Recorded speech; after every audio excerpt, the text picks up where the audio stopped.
Hi and welcome to ThePapare.com. You're on the breakdown where we look back at the week that was in the Dialog Rugby A Division League, and it looks like it was a highly contested weekend as well, a couple of close games. Let's have a look at what those were. In our first match, we had the CHNFC taking on Army, and that was won by Army at the last moment by 20 points to 15 at the Racecourse grounds. We had Havelocks who hosted Air Force, and that match was won by Havelocks under lights, 46 points to 23. Then we had Police who hosted Kandy, who travelled down to Colombo for the second time in 2 weeks, and they lost by 11 points. Kandy putting on 43 there and winning that one comfortably. And the match of the week at Longdon Place, that was between CRNFC and Navy, and despite a 23-7 lead at half-time, Navy lost that game by 38 points to 23.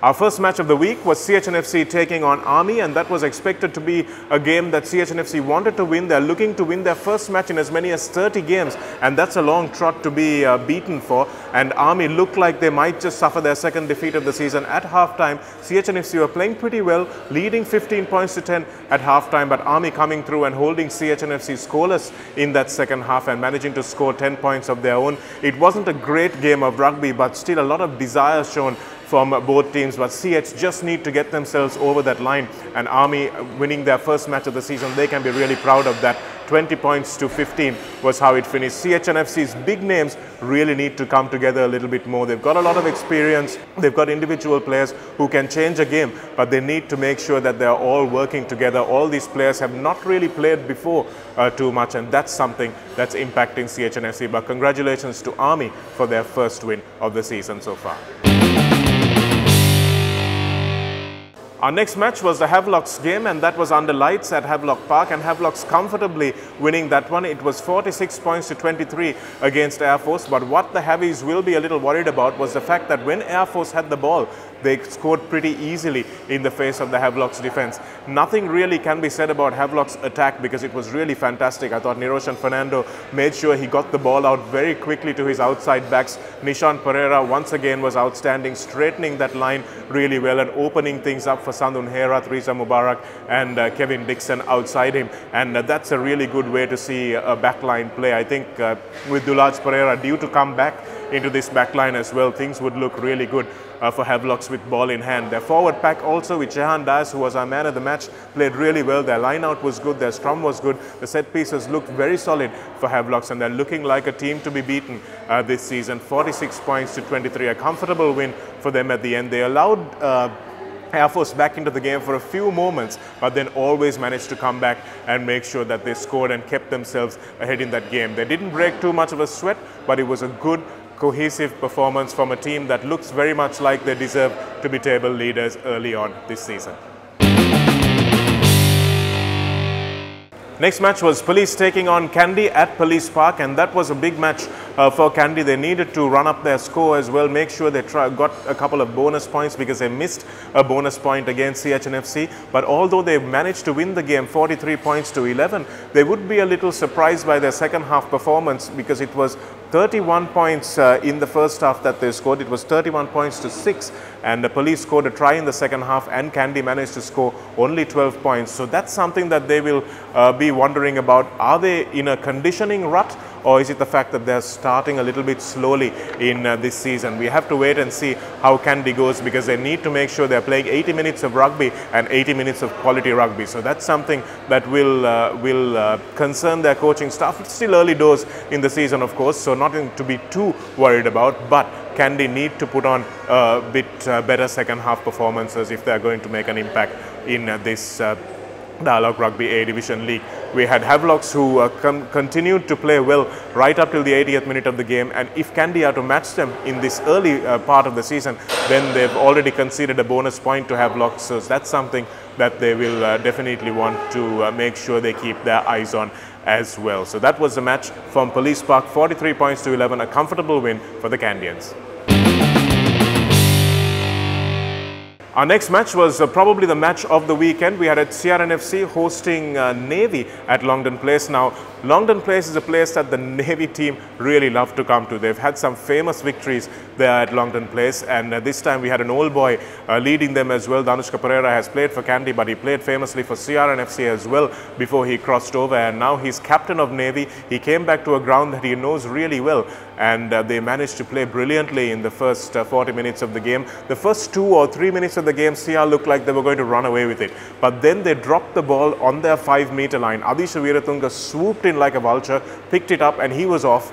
And although they did manage to cut him down, they couldn't prevent the ball going out, and Musin Falil finishing off a sweeping move which started 95 meters away for Navy. And from there, Navy never really looked back. It was only Tharinda Ratwatha's try that got CR on the board in that first 40 minutes. It was a good first phase try from them as well, but Navy managed to score 23 points through the boot of Thilina Veerasinghe as well, because he managed to knock over quite a few penalties, scored a try and converted himself as well. So at 23 points to 7, with the last few points coming just before halftime, it looked very much like CRNFC were down and out. The home crowd had nothing to shout about as well, and it was more of the same almost from this CRNFC team after last week's lackluster performance against Air Force.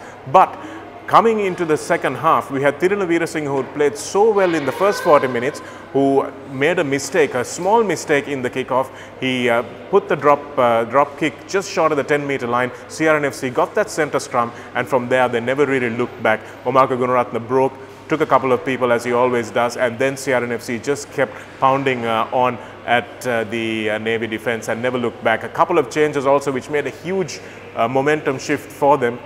They were defending on their line, and the coach Ferretti chose to make the change at that particular point itself. They brought in in place of Chamod Fernando, who was having a difficult game. Asit Vijay Singh also they replaced with Sashan Mohammed, and with that experience and quality on that bench, Rehan Silva made a huge difference, counter-attacking and diffusing those high bombs that Navy kept putting back at them. So it was really a good performance from the back three of CR in that second half of the game, but some outstanding tries from Navy as well. It was really a very good game to watch for the neutral, and it was a superb advertisement for Dialog Rugby as well. This is what the A Division Rugby League is all about. CRNFC coming back from the brink and scoring 31 points in that second half to win that game by 38 points to 23.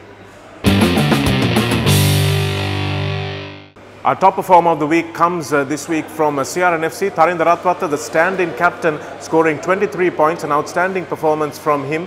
He set up a couple of tries for his mate Sashan Mohammed as well, and it was the conversions and the penalty, really, the penalty to take CRNFC from 21-23 to 24-23. That's what really changed the game, and it was an high school penalty that he took. So for his leadership, we thought the performance of the week really should go to Tharinda Ratwatha, although Gayan Veeraratne was outstanding as well for Kandy against Police. He assisted Thilina Vijayasinghe in scoring quite a few of the tries that he did manage to score, and he was a rock in defence as well. That experience really money can't buy, and Gayan Veeraratne continues to perform brilliantly at the top level. He'll be losing his mate, who he's played with from school, Fazil Marija, at the end of this year. No news about Veeraratne's career, but he continues to be amazing as a rock in the middle for Kandy Sports Club.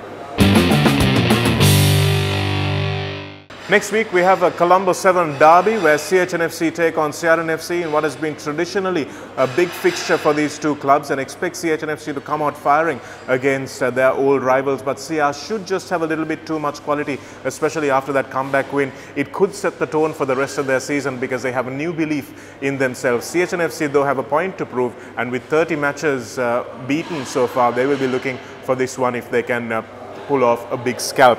We have Havelocks taking on Navy on Saturday. That's at Valisara, and Navy going back to their home grounds. Maybe that will make a little bit of a difference. Motilal Jayazilaka is not going to allow his Chargers to get off scot-free after squandering a lead last week. So maybe Havelocks will be the team that suffers the backlash of that Navy loss. We'll wait and see, but Havelocks look like they have just a little bit too much quality 1 through 15 and off the bench as well. So that match should go Havelocks' way, but watch for that Navy backlash. We have Air Force taking on Police. That's a bottom of the table clash. Should be an interesting one, and given by the performances this season, though, it looks like Air Force might be the team that wins that one. And we also have Kandy taking on Army in Nithavala, and that should be an easy win for Kandy, given the fact that Nithawala is pretty much a fortress. They haven't lost there for a long, long time to a team like Army, so I don't think it's going to be the first one there.